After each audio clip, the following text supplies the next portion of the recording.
Welcome to the Springs in the Desert podcast. We're those friends that you can take with you wherever you are on the path of infertility. Hey, welcome back to the Springs in the Desert podcast. I'm Jillian, your host, and I am joined today by founding Mama Ann. How are you today? Doing great, Jillian. Great to be with you. You also. I am really looking forward to this conversation today that we are going to have with a friend of our ministry who has a ministry of their own that is serving such a beautiful need in the church. We have Bethany Meola with us today. How are you today, Bethany? I'm doing awesome. It is in the mid 70s here in Maryland. So we are enjoying a little preview of spring. I don't know. So I'm doing great. It's great to be with you ladies. That sounds wonderful because just last week it was 70 below zero in North Dakota. So I love the thought of that. It just warms me thinking of that. So listeners, if you don't know Bethany, she is the co-founder together with her husband, Dr. Daniel Meola of Life-Giving Wounds, which is an international Catholic apostolate dedicated to giving voice to the pain of adult children of divorce or separation and helping them find transformational healing in Christ. Bethany is a graduate of the Pontifical John Paul II Institute for Studies on Marriage and the Family in Washington, D.C. Whoop, whoop. We love those grads. Yes, we do. And she worked at the USCCB for 7 years, which is so interesting. We'll have to have another conversation about that because that would be interesting to hear some of your insights about all sorts of things. But she and Dan have also experienced infertility in their marriage, and they received the great blessing of 2 girls through the gift of adoption. We're going to get to dive into that story a little bit, and we're going to make sure to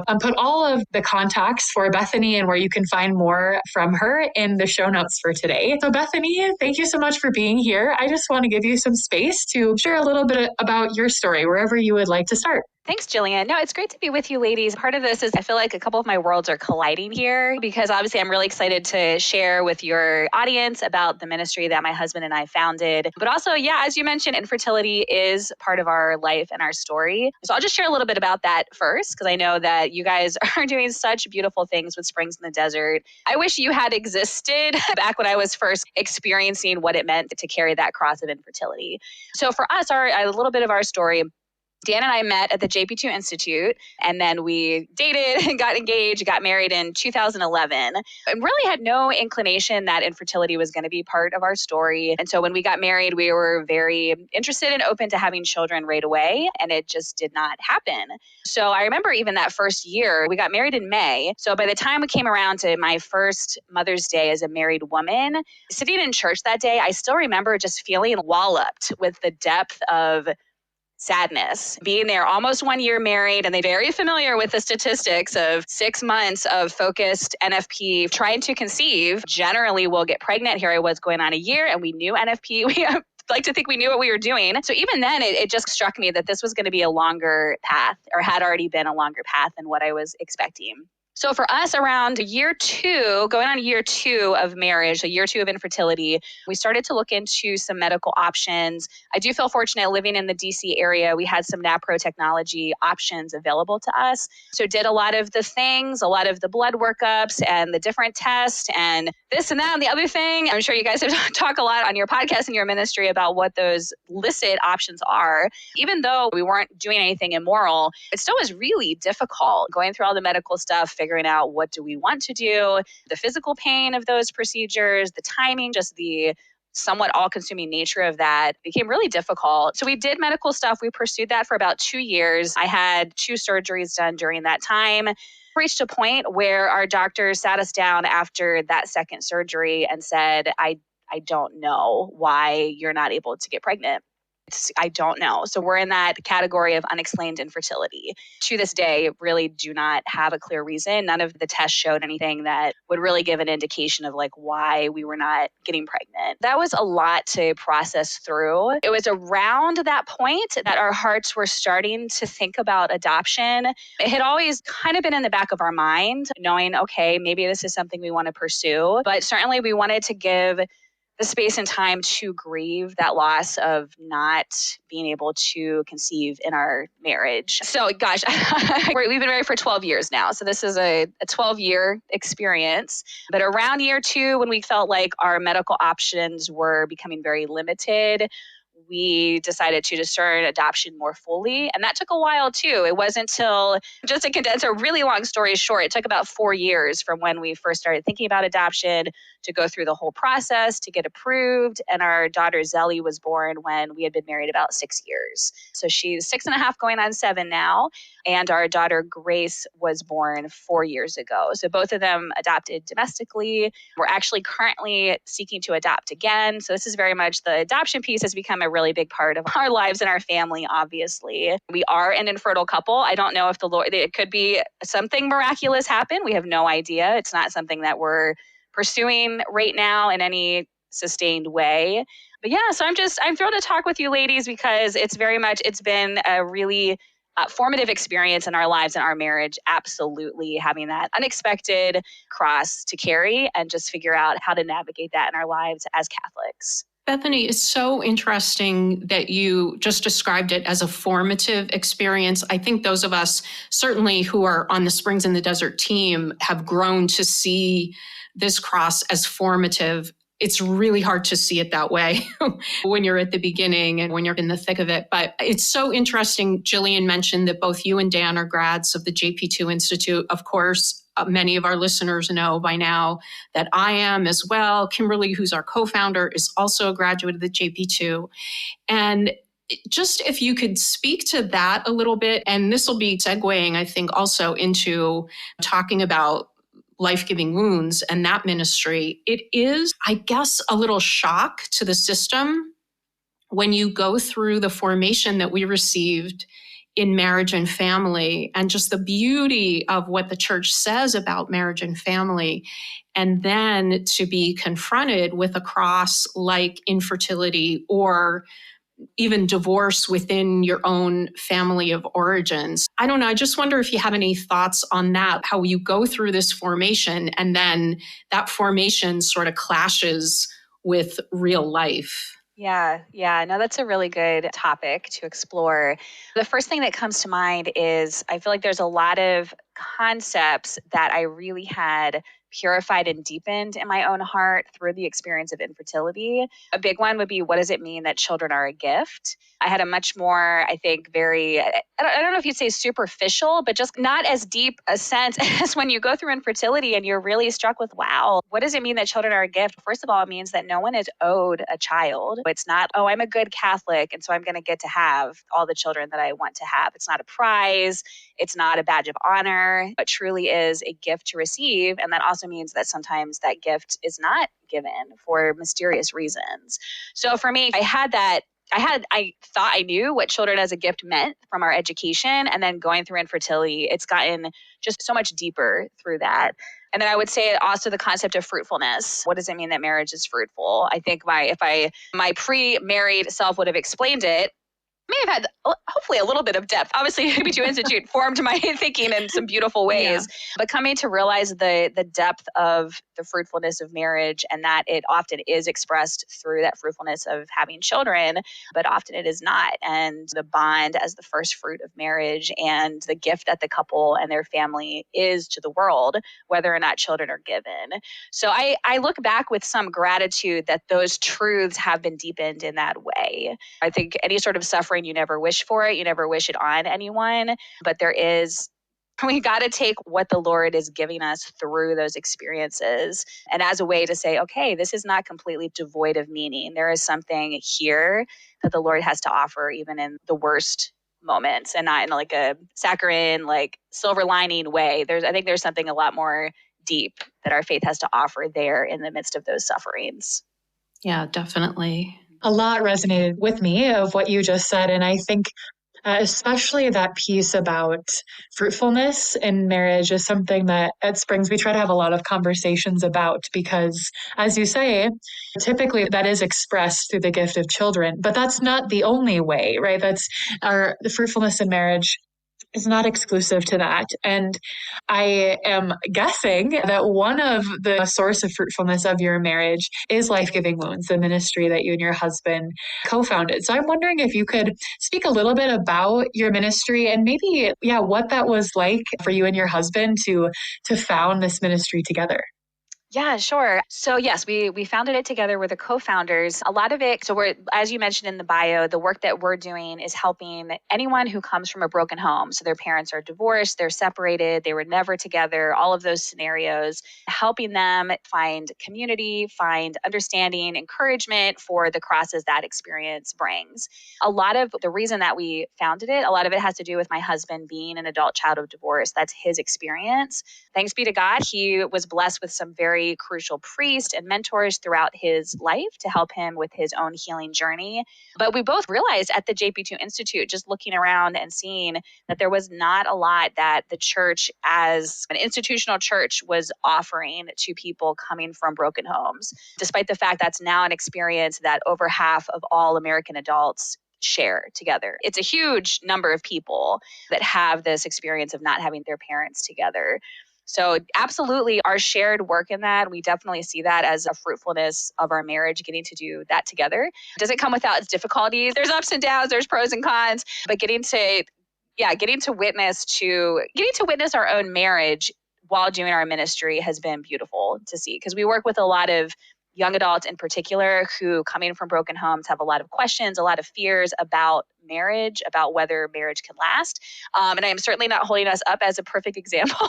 We have a lot of areas that we can grow, but it has been beautiful to, at least in our own lives, give that day in and day out witness that marriage can last. We value that too. All of the mentors that we've had that have stuck it out, that is incredibly valuable.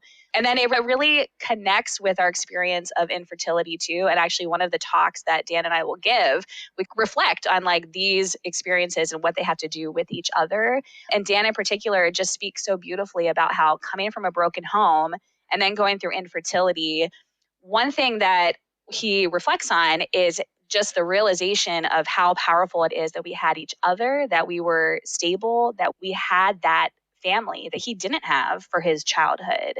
And even in those years where we didn't know whether we were going to be able to be parents at some point, even having the home together that we had was a blessing. There was something really good and beautiful about that he could realize more from not having it as a child. Everybody's life has those kind of mysterious things that the Lord is showing to them. And that's one thing for us that really deepened our awareness that this is a really good and beautiful thing to have our marriage. And we would love to be parents, but even if that doesn't happen, this is still really good.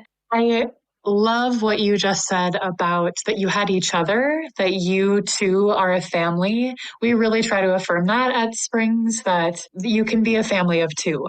And you are a family the day you're married. And that there's probably a whole episode we could do just about that, about being a family of two, and that stability that you said, that, to lean on each other and to, especially during difficult times, at all times, but in difficult times, to realize that. And I'm sure, from that perspective of life-giving wounds and that experience of your husband, to have that insight to that cherishing that together, I think is just a really beautiful thing that I want to reflect on more. One of the really exciting things about not just Life-Giving Wounds, but for you and your husband, is that you have a new book out. First of all, congratulations. Thank you. So... Yes, I do have Show and Tell. I'll hold it up for anyone awesome. Watching it. Yeah, that's it. Sorry for anybody who's just listening to this.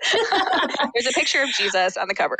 So picture that. Which is the best kind of image on a cover. I love that. I'm wondering if you could talk a little bit about how the book came about, what that's, as you say, working with your spouse, I'm sure is so beautiful. And there's also, I'm sure, challenges that come with that. But to have, not just from an outside perspective, to have, even for Anne, our founder, to have this yes, that you say yes, and that God really does, like he just blossoms just from the seed that you have given him. He blossoms and he just keeps going and going and bringing more fruit from that. So could you talk a little bit about where that came from and what that was like for you?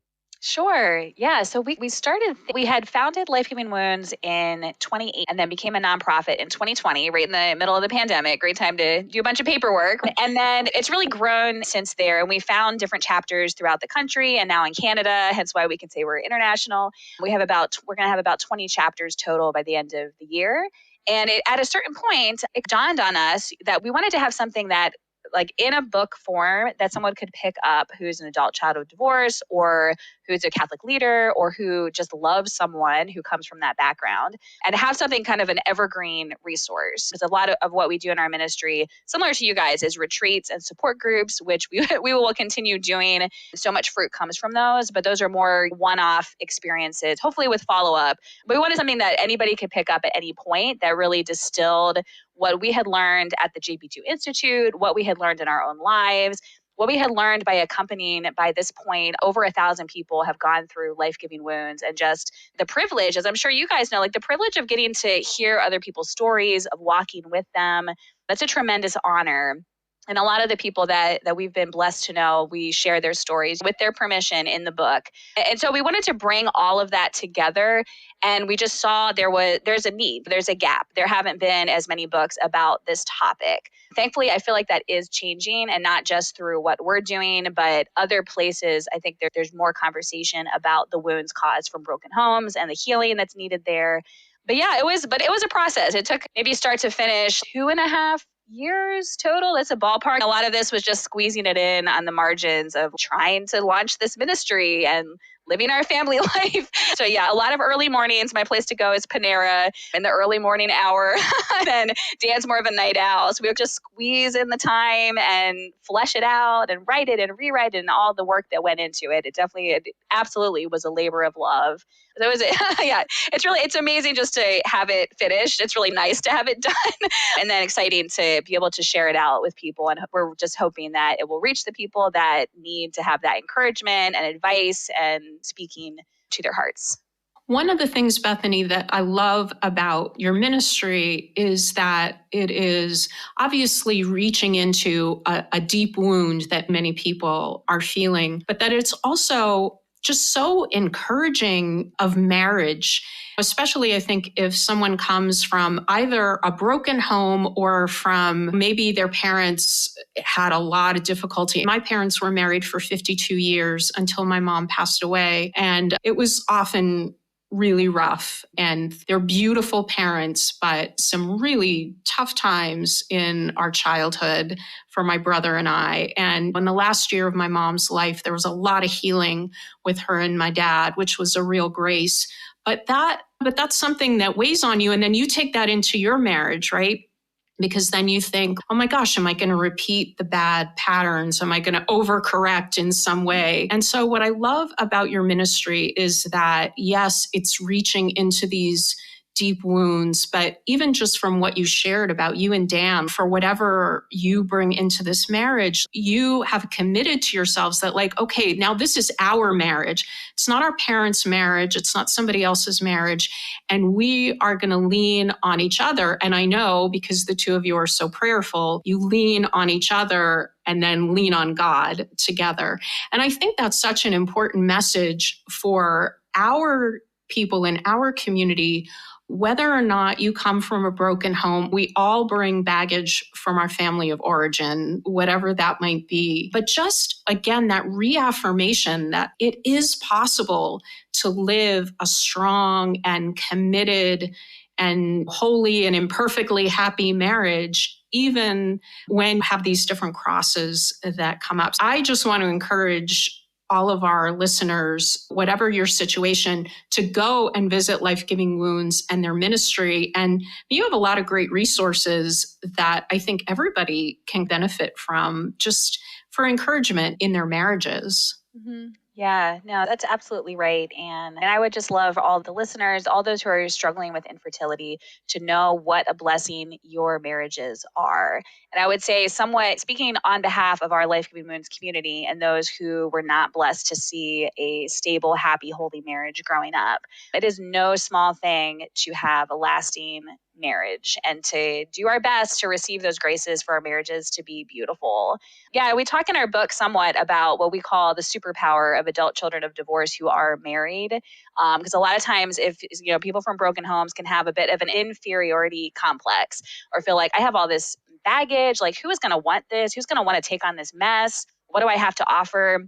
And yes, there's a lot of healing that, as you said, all of us, and then in particular ways, adult children of divorce are in need of. But on the flip side, there's just some beautiful witnesses of folks that come from broken homes and because of that are so much more intentional about their marriages and want nothing to do with divorce. It's not even on the table in a way that those from intact homes may take for granted somewhat. But you can't. If you're from a broken home, like that is not something that you take for granted. So I just want to affirm anyone listening who has that background that not only is a strong, stable marriage, any strong, stable marriage, a great witness, but especially for those who are not transmitting those wounds further, but are saying like, Lord, help this stop with me. Help my marriage be different than what I received growing up. And that is completely possible. Thanks be to God. He is a God of healing and abundance and wants just an abundant, joyful life for all of us in the midst of whatever crosses that we're carrying. When I re-listen to this, I'm going to have to write that last phrase down and put a sticky note somewhere on a mirror that God, he's a God of healing and abundance, that he does want joy and